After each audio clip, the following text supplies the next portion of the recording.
qawli wa ba'du. Qala Allah Ta'ala fil Qur'anil Karim, a'udzubillahi minasyaitonir rajim. Inna sholati wa nusuki wa mahyaya wa mamati lillahi rabbil alamin la syarika lahu wa bidzalika umirtu wa ana minal muslimin. Amma ba'du. Selamat pagi, salam sejahtera bagi kita semua. Om Swastiastu, Namo Buddhaya, salam kebajikan dan salam kesehatan. Puji syukur kita panjatkan kehadirat Tuhan Maha Kuasa pada hari ini berkat doa kita bersama.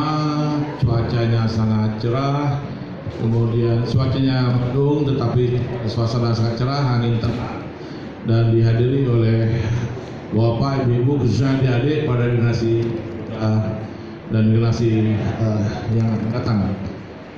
Yang kami hormati bapak, tokoh-tokoh masyarakat, para pejabat pemerintah khususnya di tingkat Kelurahan Becung, Pak Jenderal serta seluruh rekan, Pak Kepala Sekolah, adik-adik yang berbahagia. Dari Pulau Terung ke belakang Padang, naik kapal bernama Bot Pancung. Jauh-jauh kami datang nak jumpa budak-budak di Pulau Pecung.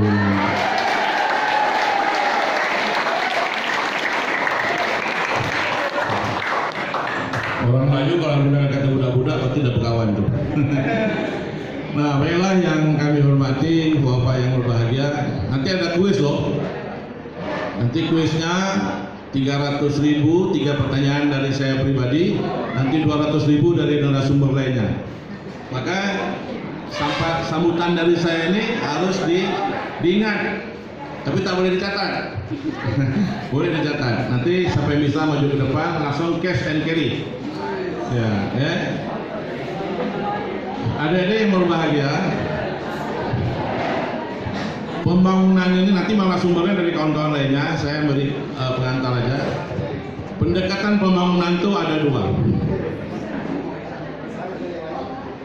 Ada yang sifatnya bottom up, ya.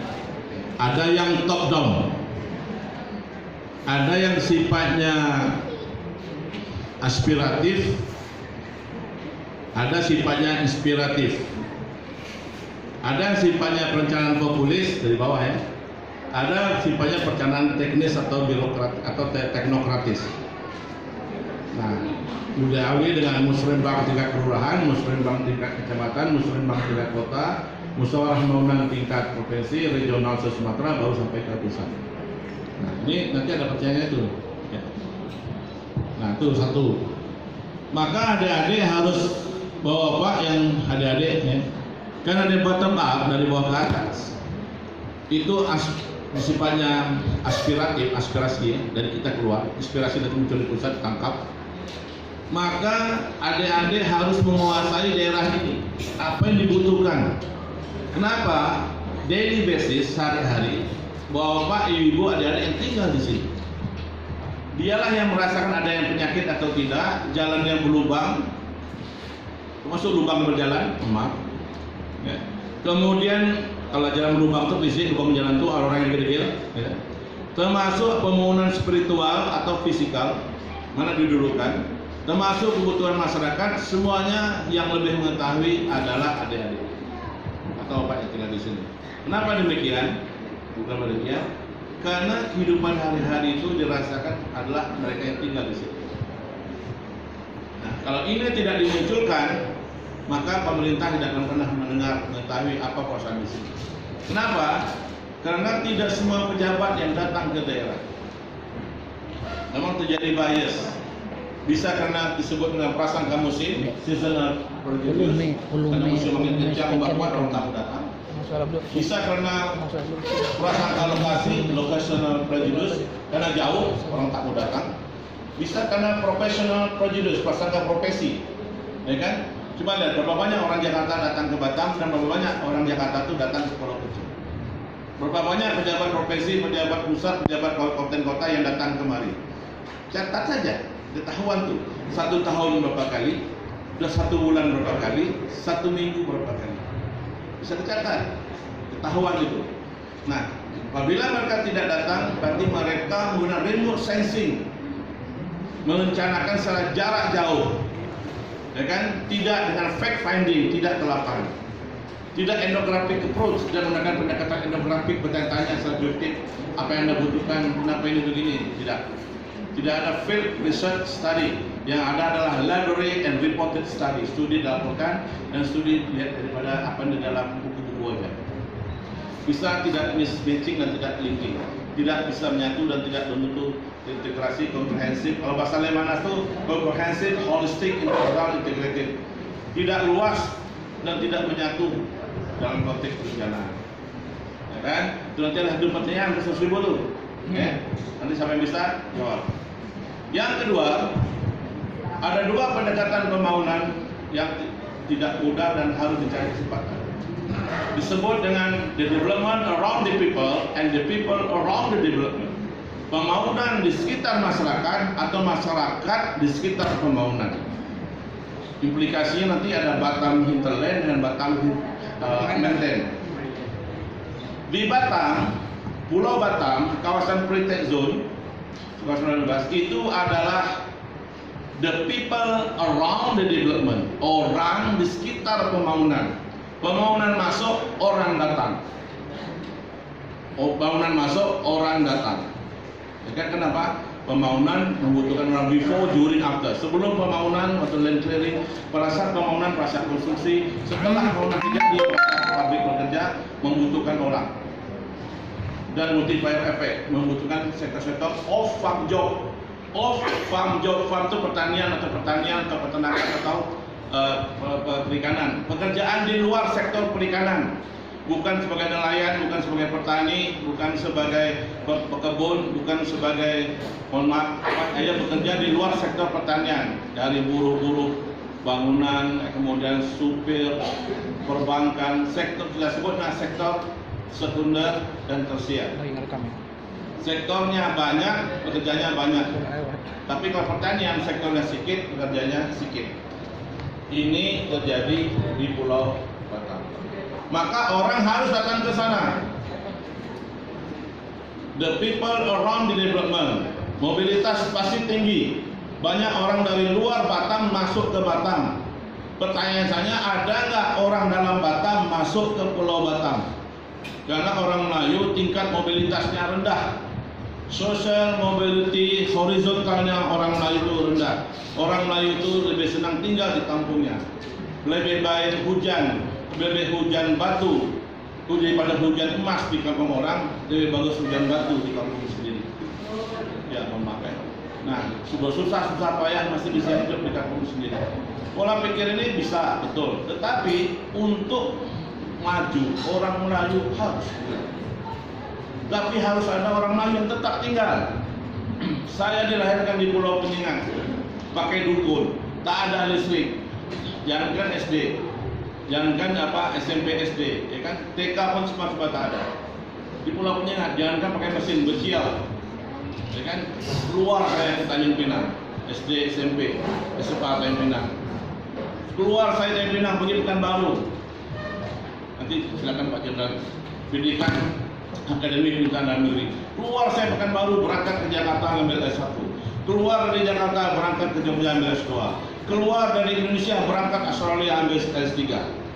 Mobilitas secara vertikal pendidikan, mau tak mau harus ada horizontal, mobilitas secara horizontal, meninggalkan kampung halaman, kembali dengan gelar doktor, dengan pangkat 4A, dengan pengalaman macam-macam jabatan. Terakhir PJS Wali Kota Batam. Ya. Saya pernah sekjam dan mewakili dan wakil camat sampai pelaksana tugas camat sampai 1 tahun. Ya, tahun 1991-92. Nah, ini ingin saya sampaikan kepada adik-adik, bukan daerah kelahiran yang membesarkan kita. Karena kata besar itu adalah sesuatu yang besar karena pendapatan, karena pendidikan, karena rumah, karena jabatan, karena pekerjaan, karena menjadi orang besar. Semuanya mau tidak mau harus berani berkorban dan meninggalkan orang tua, dan kembali juga kembali orang tua. Coba lihat Ustaz Abdul Somad pergi ke Mesir, ke Maroko, ke Yaman, kembali jadi Ustaz. Coba dia tetap bertahan di kampung, ya kan? tapi tetap harus ada orang-orang yang bertahan yang menjaga orang tuanya. Jadi kalau anaknya 5, 1 mungkin menjaga kampung, bantu orang tua, 2 mungkin harus bekerja, yang 3 juga bekerja tidak balik-balik, tapi 1 juga harus balik jadi guru, sudah perawat. Maka sekolah-sekolah yang memungkinkan adik-adik balik kembali adalah jadi guru, jadi perawat, jadi pegawai negeri di kelurahan, atau sekolah-sekolah yang bersikap membuka usaha. Nah, di luar itu bisa lihat setiap masyarakatnya pasti punya kehidupan apa yang mereka butuhkan. Jadi yang pembangunan yang di Batam itu disebut dengan development, the people around the development, orang di sekitar masyarakat. Maka Batam yang dulunya hanya tahun 70 hanya sekitar 6.000 orang, sekarang Batam sudah 1,3 juta orang. Dan orang Melayu yang dulunya 80-90%, orang Melayu tinggal sekitar 10-15% di Batam itu. Flat, sukunya sudah flat, tidak ada lagi yang suku yang dominan. Nah, bagaimana pembangunan di pulau? Itu disebut dengan the development around the people, pembangunan di sekitar masyarakat. Masyarakat yang tidak mau pindah, bangunan yang harus masuk. Masyarakat tidak mungkin sekolah di belakang padang atau di misalnya di Batam, maka SMA-nya harus masuk kembali. Masyarakat tidak mungkin dia mau berjalan mencari jalan yang mulus di Batam itu. Jalan yang mulus harus dibangun di sini. Masyarakat susah berobat di rumah sakit otoritas Batam atau di masih provinsi jauh, maka puskesmas yang dibaguskan di sini. Masyarakat membutuhkan, tidak mungkin masyarakat bisa membangun sholat, mungkin tak ada masjid, maka masjid yang dibangun di sini. Apapun dibutuhkan oleh masyarakat, pembangunan harus masuk. Kenapa? Karena masyarakatnya tidak mau pindah. Mau tak mau pembangunan harus masuk. Itu disebut dengan development around the people. Ada people-nya, bangunan masuk. Pertanyaannya sekarang, apa yang dibutuhkan masyarakat? Kenapa pembangunan belum masuk? Kenapa pembangunan tidak masuk? Kita pertanyakan. Dan kita bertanya, bisa disebut dengan aspek struktural, kesalahan pemerintah, atau aspek cultural, kesalahan masyarakat, atau aspek natural, kesalahan alam. Maka orang miskin itu bisa disebabkan dengan faktor eksternal, internal. Yang miskin karena pemerintah tidak mampu menyentuh sampai ke dimensi kemiskinan terbawah, the bottom half of the poor. Atau masyarakat itu miskin karena dia miskin, disebut dengan the culture of poverty, atau the poverty of culture. Kalau the poverty of culture, miskin dengan kebudayaan, dia tidak berpendidikan, dia tidak punya modal, dia tidak punya sampan, dia tak punya bot, dia tak punya kawan mata punai nak menjerat ikan dingkes dalam rangka Februari nanti. Paling banyak ikan dingkes itu terkenal di dingkes kasu, dingkes pecong, dingkes pulau terong itu terkenal di bawah Singapura, $100 per kilo. Ya kan? Tapi hanya di 1 tahunan, setelah itu jatuh miskin balik kalau tak pandai-pandai mengolah. Ya kan? Kemudian apa disebutkan? The culture of poverty, kebudayaan kemiskinan ditransgenerasikan. Tak apalah kita nelayan, apalah kita katakan jadi nelayan, kita nelayan miskin takkan pernah jadi nelayan kaya, kita ni petani miskin takkan pernah dibantu orang. Kita sebut dengan sense of inferiority, merasa diri itu rendah. Ya kan? Orang tidak boleh, harus masalah tinggi. Bapak saya diangkat pegawai negeri golongan 2B yang bersama KPDN. Bapak saya pensiun golongan 2B. Pangkat saya pangkat 4D, diperpanjang di 5 tahun sekarang ini sampai 65. Bapak saya pensiun tanpa jabatan. Mohon maaf. Bapak saya hanya bisa bangun 1 rumah. Saya jujur saya cek di KPK, saya punya 14 rumah. Ya kan? Ini bukan abanggakan, tak menunjukkan bahwa kenapa Islam berubah education, and education. Pendidikan, dan pendidikan. Pertanyaan, Sobat Nusa. Sebutkan 2 pendekatan pembangunan yang berkaitan dengan perencanaan pembangunan. Coba bisa. Ayo. Maju, coba bisa maju. Siapa yang bisa menjawab 2 pendekatan pembangunan tadi? Ada yang dari bawah ke atas, dari atas ke bawah. Ayo. Yang bahasa Inggrisnya setengah-setengah, tak bisa bahasa Indonesia pun tak apa. Jangan lihat uang 100.000-nya, tapi perhatiannya aja terhadap pendidikan itu, ya kan? Atau perhatiannya aja terhadap kalau saya katakan tak pernah diperhatikan, tak pernah diketahui, pernah ditangkap, jangan harapan. Pengantar dari Samsul Barum ini diikuti dengan kuis. Berputar, jangan harapan pendidikan itu Dan ini dilemparkan kepada siswa SMA Negeri 22 Batam.